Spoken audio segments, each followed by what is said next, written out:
Hello everybody, my name is Wesley Dellinger and today I will be talking about the Lost Colony of Roanoke. You know the one down in North Carolina where 117 people disappeared without a trace? It's a pretty hot spot for third grade field trips or when your grandparents have just retired and have too much free time on their hands. A spot that helps kids learn about urban legends at a young age and maybe during your visit you got to learn about Native American culture or churn butter. If you're unfamiliar with the modern day area of Roanoke Island, it is off the coast of North Carolina, south of modern-day Kildare Hills and Nags Head. This area was chosen by early English settlers due to its coastal access and being far enough away from already existing tribes as to not stir too much trouble with the locals. So let's start from the beginning because we need a little context to understand why things went so wrong for the coastal colony. It's the year 1586 in England and Sir Walter Raleigh commissioned his first trip to Roanoke, sending over a group of about 75 soldiers and sailors to build a sort of military outpost off the coast.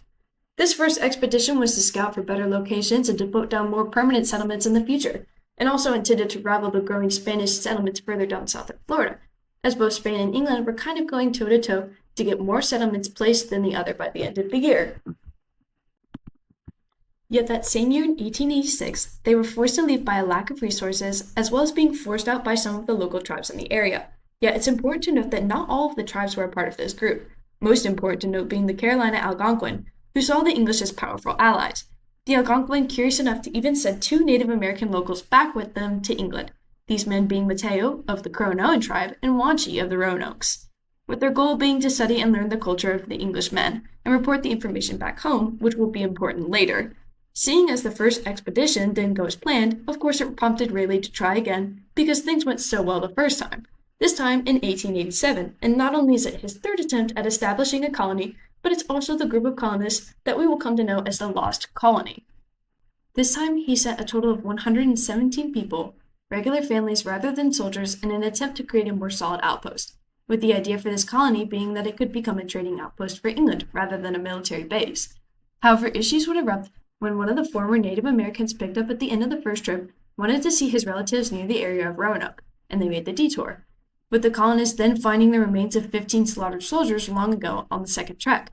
A trek that went so horribly, as long story short, the Algonquin chief had been killed, increasing tensions, and then a horrible hurricane came up the coast, and everyone decided it would be best to just leave at that point, which was a good call on their behalf, as I cannot say the same for our new main person of interest, John White. Now White was a painter. He had been on several expeditions with the group before, and really had saw him as a good fit to be the sort of mayor figure for this new colony. And what was his first decision for this new colony? The colony that Raleigh specifically told to go further north and establish themselves in the Chesapeake Bay region rather than the island of Roanoke, that the last two voyages had been to, the ones that went horribly wrong. The man who just seen the remains of Englishmen, soldiers at that, he listened to the captain of the ship, Simon Fernandez, a man who he did not know prior, who insisted that the area was good enough and essentially refused to take them further up north. After all, summer was ending and the man wanted to enjoy the warm weather while it was still here, I suppose. Now, something that long puzzled historians and myself is that there was never a clear answer as to why John White stayed. Yes, the captain refused, but he was asked to take them to the bay. He was paid to take them that far, and instead of White insisting, he just agreed to stay.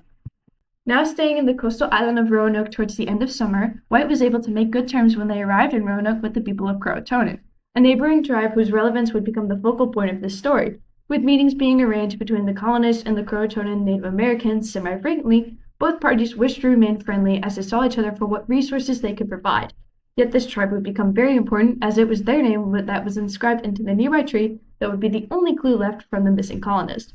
John White ended up leaving that same year that they arrived in August of 1887 for more resources, as it had been one of the dry seasons that year, resulting in a poor harvest and rising tensions between the group except the Croatoans.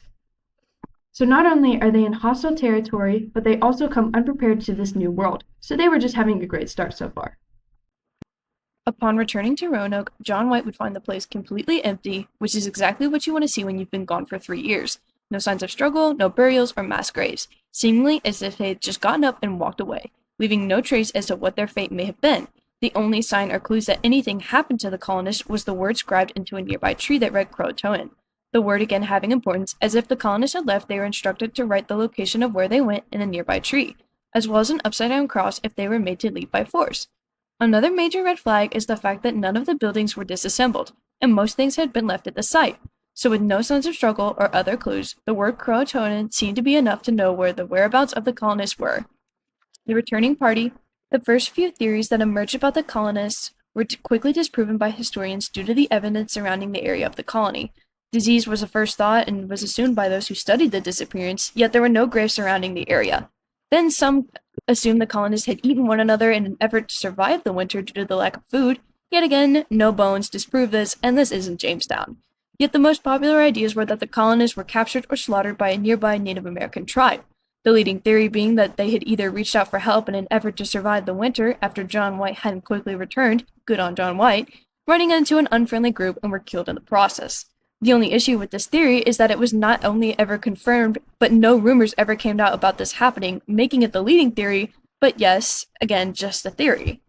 Another more common rumor that backed the idea of the Roanoke colony joining a local tribe of some sort was the acknowledgement of records. Records from sailors who later interacted with local tribes or viewed them from afar, seeing younger children with features more of English heritage. Start quote. Later, English explorers reported seeing gray-eyed blonde Indians. And not long ago, a lion crest gold signet ring dated about 1580 turned up at the Croatoan town excavation. End quote. Talks of items showing up on native land confused many historians when trying to determine if it was a Roanoke artifact or just something they happened to acquire over the years, or if the blonde-haired, blue-eyed Native American children who were accounted for on native land had anything to do with those who disappeared, or had the same idea, or if they were really even real at all, as again, this is the 1800s and everything was written down on paper. But it remains a mystery as limited information is known about these sightings, making it difficult to determine who their real ancestry is and if these artifacts may have any importance at all to the Roanoke colony, or if they were just acquired by those living in the area over the years. The most recent piece of evidence is the Dare Stones, discovered between the years of 1937 and 1940. The Dare Stones were a semi-breakthrough in the case that had potentially gone cold at this point, and were considered to be written by Eleanor Dare, the daughter of John White. The stones allegedly contained a message by her in her final possible days to anybody who could find it, but were mainly addressed to her father. The Dare Stones, or at least the first one, contained a sad tale of the final days of the Roanoke people and how they were captured and put to death.